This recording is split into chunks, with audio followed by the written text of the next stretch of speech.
अपने हाथों लिखती थी निशु देशवाल ने अपना अंत। पहले ही जानता था जो काम वो कर रहा है उसमें कितना खतरा है। निशु ने कह दी थी ट्रैक्टर पर ही होगा उसका अंत। निशु देशवाल के चाहने वाले की आंखों से आंसू नहीं सूख रहे। निशु देशवाल की शादी को अभी 1.5 साल ही हुआ था। घर वालों ने निशु की शादी 21 को उम्र में ही कर दी। अभी 6 महीने का बेटा भी हो चुका था। निशु अपनी जिम्मेदारी को भी बखूबी समझता था। निशु देशवाल ने अपने एक ब्लॉग में कहा भी था कि अब उसे ट्रैक्टर से स्टंट करते वक्त डर लगने लगा है। निशु ने कहा कि पहले वो स्टंट में अपना 200% देता था, लेकिन अब 100 भी नहीं दे पाता। निशु का कहना था कि अब उस पर एक परिवार की जिम्मेदारी है। निशु देशवाल ने यह भी कहा कि उसे ट्रैक्टर से बहुत प्यार है। अगर कभी उसकी मौत आए तो ट्रैक्टर पर ही आए, तो उसे वो मौत भी हंसते हंसते कबूल होगी। लेकिन निशु की मौत से उसके परिवार टूट गया है। निशु को पत्नी को कल से होश भी नहीं आया है।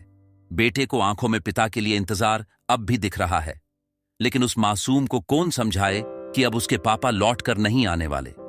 जिस ट्रैक्टर पर निशु देशवाल को खुद से भी ज्यादा भरोसा था, वही निशु के लिए मौत का कारण बना। घर बड़े भाई से कहकर निकला था कि आज कुछ बड़ा धमाल करने वाला हूं, लेकिन किसी को शंका नहीं थी कि आज निशु का आखिरी दिन है। निशु परिवार में सबसे छोटा था। उसे ट्रैक्टर पर स्टंट करने का बचपन से ही शौक था और उसके पापा ने उसे शौक पूरा करने के लिए स्पीकैल ट्रैक्टर लाकर दिया था, जिसे निशु ने अपने हिसाब से मॉडिफाइड करवाया।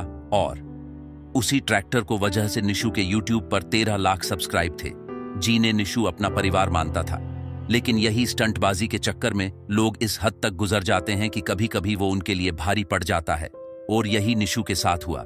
सोमवार सुबह भी वह स्टंट के लिए गांव के खुले खेतों में यमुना किनारे आया था। यहां उसने ट्रैक्टर से कई स्टंट किए, यहां तक कि वो कई वीडियो बना चुका था।